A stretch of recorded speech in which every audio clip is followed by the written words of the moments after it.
I refused to let my neighbor borrow my generator during a blackout. That night, he broke into my shed and took it anyway. When I confronted him, he laughed. It's called community sharing. You're the cancer here. The next morning, I found my family photos burned on my porch with a note that read, "Power comes at a price."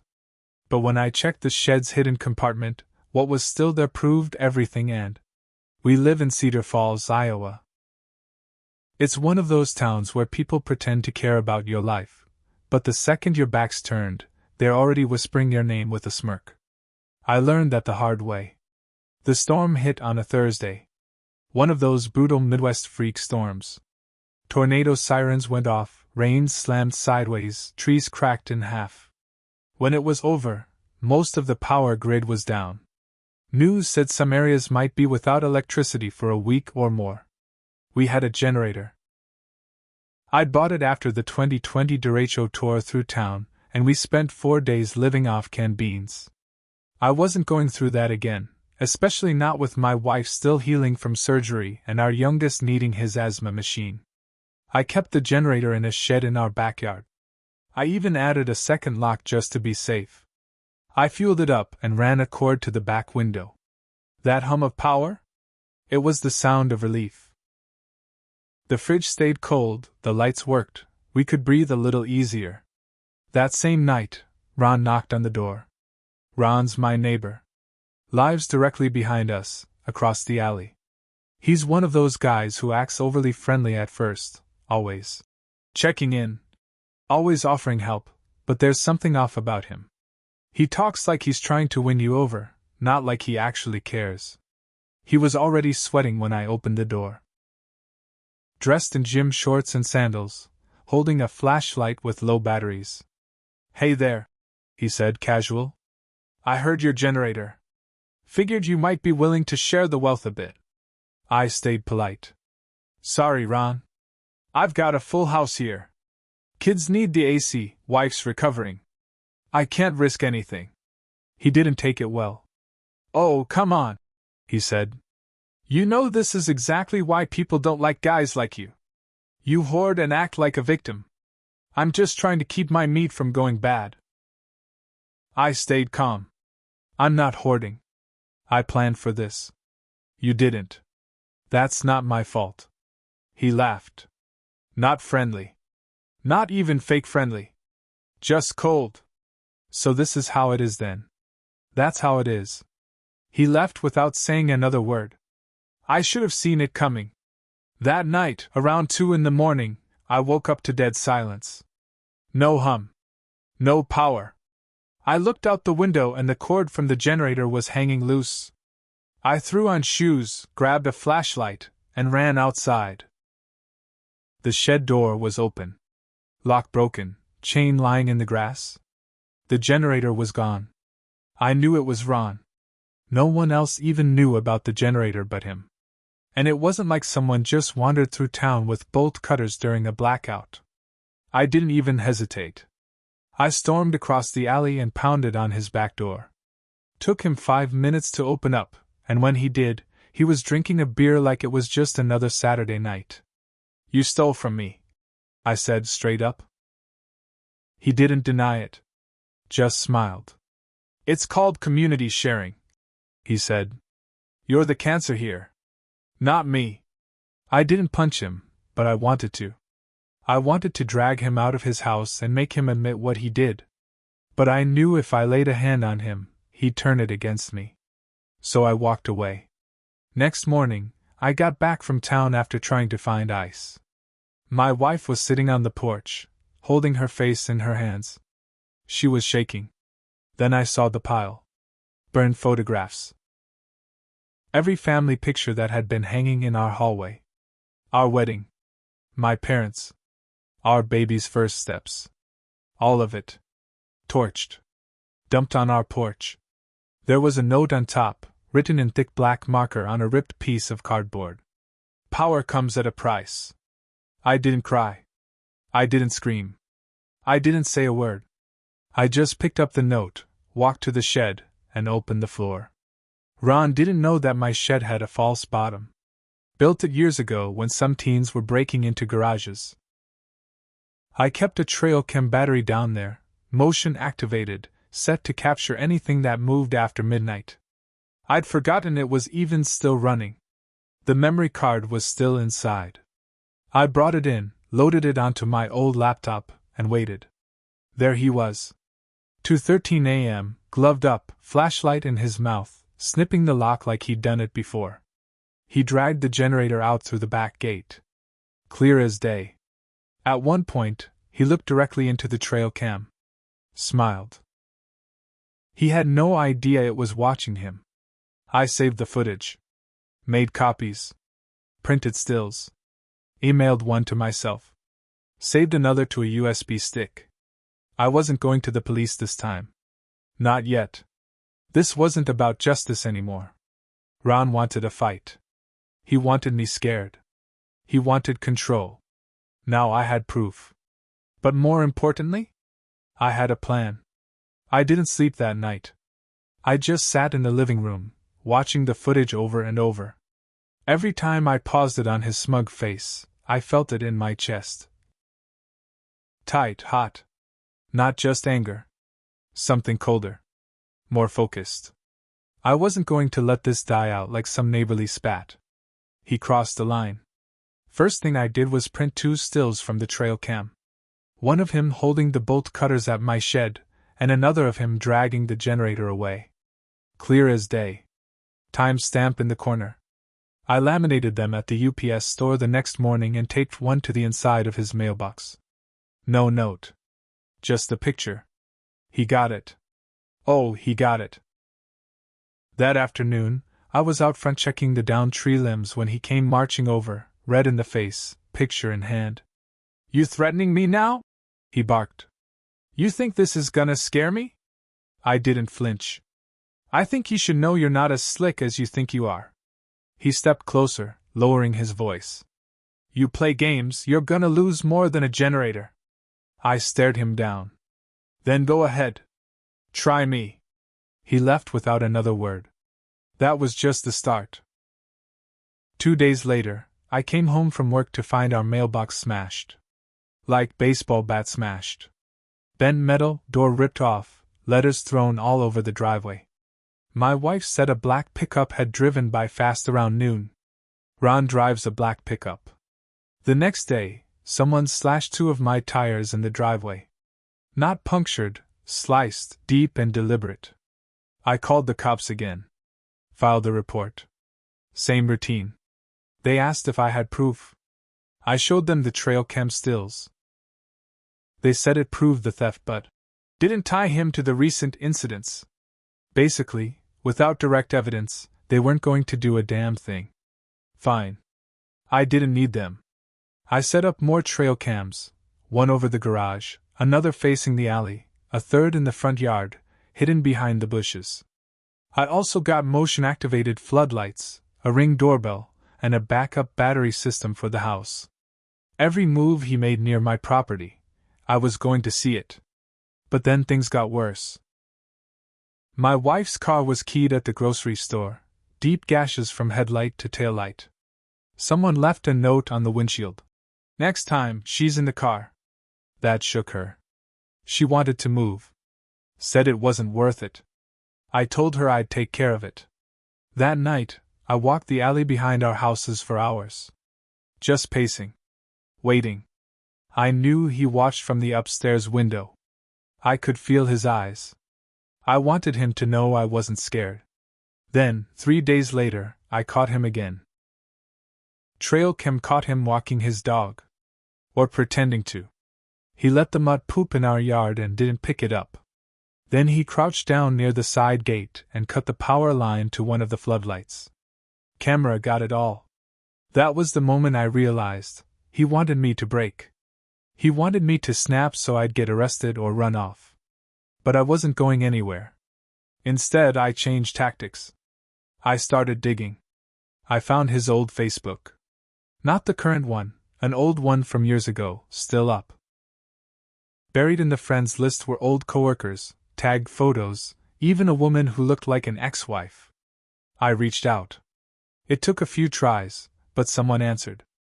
A guy named Mike who worked with Ron in Des Moines back in 2014. I asked straight up, "Do you know anything about Ron Meyer from Cedar Falls?" He responded, "That guy? Yeah. Watch your back. He burned down a garage once during a work dispute. Never got caught." I replied, "You serious?" He sent me a link to a local news article. House fire. Garage torched. Arson suspected. No charges. Ron had been helping with a wiring issue earlier that day, according to the article. That's when it clicked. This wasn't about a generator anymore. Ron had done this before. Pushed people. Harassed them. Scared them into silence. He was good at it. Had practice. But he messed with the wrong guy this time. I gathered everything. Video clips, timestamps, messages from Ron, the Facebook conversation with Mike, even photos of the vandalism. I compiled it all into a timeline. A digital folder on a USB drive, with copies saved to the cloud. Then I did something I hadn't done before. I visited his ex-wife. She lived about 20 minutes away, in an apartment complex outside Waverly. Took some convincing at the door, but when I mentioned my name and said, "He burned my family photos," she let me in. She talked. For 2 hours. What she told me made everything make sense. Ron had a pattern. He'd done this to her brother. To a neighbor. He'd even threatened her with accidents if she ever filed for full custody of their son. She showed me texts, voicemails, photos. I recorded everything, with her permission. By the time I left, I had enough to bury him. But I didn't rush. I was going to make him feel it first. I didn't sleep much after that visit to Ron's ex. Her name was Teresa. She'd been through hell. Her eyes stayed watery the whole time we talked, like even after all these years, the fear still lived inside her. I left her apartment with more than just evidence. I left with resolve. I wasn't just standing up for my family anymore. I was standing up for every person that man had ever bullied, stalked, or hurt. That week, I stayed quiet. Didn't confront Ron. Didn't respond to anything. But I was watching. Every single move. He got cockier. Like my silence meant he'd won. 3 nights later, I caught him walking around my side yard again, this time in a hoodie, trying to hide his face. He didn't know I'd swapped the camera to infrared mode. He didn't know I'd installed a backup battery to keep the cams on even during power cuts. He definitely didn't know I'd set up a second camera inside a birdhouse just 10 feet away. That footage? It showed him kneeling at the gas meter, screwdriver in hand. He was trying to loosen the regulator. Maybe hoping to cause a leak, maybe worse. That crossed the line into attempted sabotage. I didn't call the cops. Not yet. Instead, I made an anonymous tip to the fire marshal's office. Gave them just enough details to send someone out for an inspection. Told them I thought someone was tampering with gas lines in our neighborhood. They checked every meter in the alley. I watched from my kitchen window as they knocked on Ron's door. He played dumb, acted like he didn't know what they were talking about. But later that night I saw it. He took his pickup and drove out. Didn't come back for hours. While he was gone, I made my move. I crossed the alley with gloves on and slid an envelope under his back door. Inside was a flash drive with a single file, an image from the birdhouse cam, time-stamped, zoomed in on his face as he crouched near my gas meter. No note. No threats. Just a message he couldn't ignore. The next morning, I saw him pacing in his backyard. He looked paranoid now. Twitchy. Watching every car that passed. And then came the biggest surprise yet. At 1:24 p.m., a red Toyota Corolla pulled into his driveway. A woman stepped out, Teresa. She'd come on her own. I watched from behind my curtain as she walked right up to him and started talking. I couldn't hear a word, but I didn't need to. The body language said enough. He tried to walk away, she blocked him. He raised his voice. She raised hers higher. Then she handed him something, pointed straight at my house, and got back in her car. He stood frozen in his yard long after she drove off. Later that day, someone filed a restraining order against him. Not me. Teresa. She'd been waiting for the right moment. That flash drive gave her the courage to finally file what she should have years ago. But I wasn't finished. Because that night, something even more disturbing happened. We were all in bed, me, my wife, the kids, when we heard something crash against the front door. I grabbed the bat I kept under my bed and ran down. A brick had shattered the storm glass. Wrapped around it was a torn piece of Teresa's old restraining order paperwork. Written in red sharpie. She's lying. You're next. I didn't hesitate. Called 911. Cops came, saw the footage, saw the messages, saw the brick. This time, they took it seriously. They went to his house, but Ron was gone. Vanished. No truck, no lights, nothing. He'd run. But the next morning, I noticed something strange in my backyard. The shed door was cracked again. I opened it and saw a folded tarp thrown inside. Under it? A dead squirrel. It had been gutted, blood soaked into the wood, placed like some sick message. This wasn't just harassment anymore. This was psychological warfare. I called the sheriff again. They logged it. Said they were opening a formal case now. I handed over everything. Photos, trail cam videos, statements from Teresa and her son, printed threats, even the damaged mailbox and tire photos. They said with all that, they could finally build a case. But Ron was still missing. That's when things took another turn. A week later, I got a call from Mike, the guy who'd worked with Ron years ago. He said someone broke into his garage the night before. Tools gone. Camera ripped out. Spray paint on his back fence that read, "Rats get what they ask for." Ron wasn't just targeting me anymore. He was coming after anyone who helped. Mike filed a report. Teresa added more pages to her restraining order. And me? I was done playing defense. Because what Ron didn't know was that I'd been working with someone else. Someone inside City Hall. Someone with access to drone footage. Ron had made a mistake. One of his late-night backyard walks, when he thought he was safe, was caught on a Weather Service drone monitoring storm damage. A city worker flagged it after seeing the news about the brick. And in that video, Ron's carrying a jug. Clear liquid.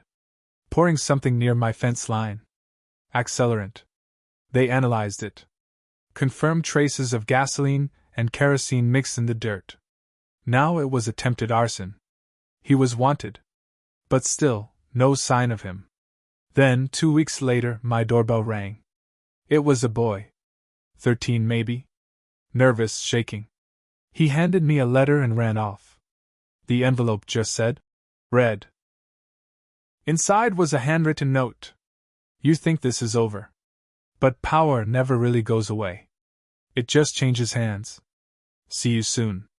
I looked up just in time to see the kid disappear into a black pickup waiting at the end of the block. Ron was still out there. Watching. Planning. And now, he dragged a kid into it. That was his final mistake. That letter? That was it. I looked at my wife, looked at my kids, and I knew I wasn't just reacting anymore. I was ending this. First, I took the letter and had it fingerprinted. I used a buddy from back in college who now works private security in Des Moines. He owed me a favor. Within 2 days, we had a match. The fingerprint on the note belonged to a teenager named Brandon Lane. Juvenile record. Skipped school. Had some priors for petty theft. You want to guess who his mom was? Ron's new girlfriend. She worked nights at the bar near the truck stop. Brandon had been living with Ron for a few weeks. I confirmed it through a fake Facebook profile I used to follow Ron's recent friends. He'd taken in a troubled kid and was using him to send threats. That was the line I wasn't gonna let him cross. I drove out to the bar one night, parked across the street, and waited until his girlfriend's shift started. Then I knocked on her apartment door. Brandon answered. He looked scared when he saw me. I didn't yell. I didn't threaten. I just showed him the photo of the letter in my hand and said, "I don't care what he promised you. You helped him, and now you're part of this." He started crying. Right there, in the hallway. Cedron told him if he didn't drop that letter off, something bad would happen to his mom. Cedron had shown him my photos, the burned ones, and told him I was the reason his family was being watched. Brandon didn't even know Ron had a record. That night, I took Brandon straight to the sheriff's office. They pulled up every file I had given them, the trail cam footage, the drone image, the texts, the dead animal, the gas meter video, the restraining orders, and now, testimony from a miner used to send threats. A full arrest warrant was issued for Ron Meyer. Within 48 hours, they found him hiding out in a hunting cabin 20 miles outside of Waterloo. He'd been living off canned food and battery-powered lanterns. They said he had a burner phone, a crossbow, 2 knives, and a list of names: mine, Teresa's, Brandon's, even Mike from Des Moines. When they arrested him, he told the deputy, "This town's gonna regret siding with trash." They locked him up without bail. But that wasn't the end. The DA built a case around him like a cage.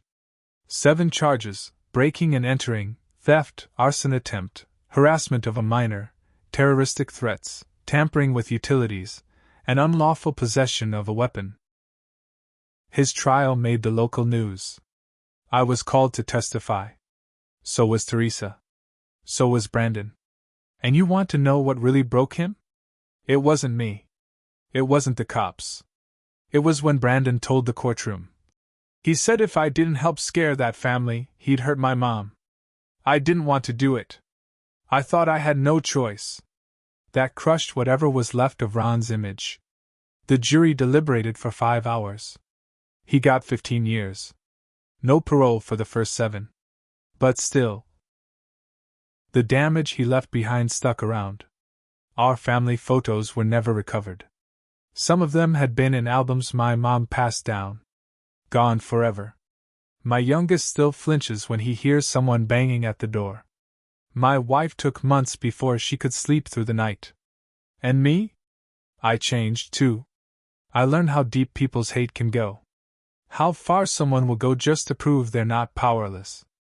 I also learned how easy it is to lose yourself chasing justice. And how close I came to crossing the line myself. There was a moment, just one, when I had that photo of him at the gas meter, and I thought, what if I just leaked it? No cops. Just post it everywhere. Let the town turn on him. But I didn't. I took the long road. It was worth it. Because when I sat in that courtroom and saw him in cuffs, trying to glare at me while 2 deputies held his arms, I knew. I won. And now? Every time I walk past my rebuilt shed, I see a new trail cam blinking. And underneath the floorboard? Not just a battery anymore. A hard drive. A backup router. A fireproof safe. Because if someone like Ron ever comes around again, I'll be ready. And I won't need revenge. I'll have proof.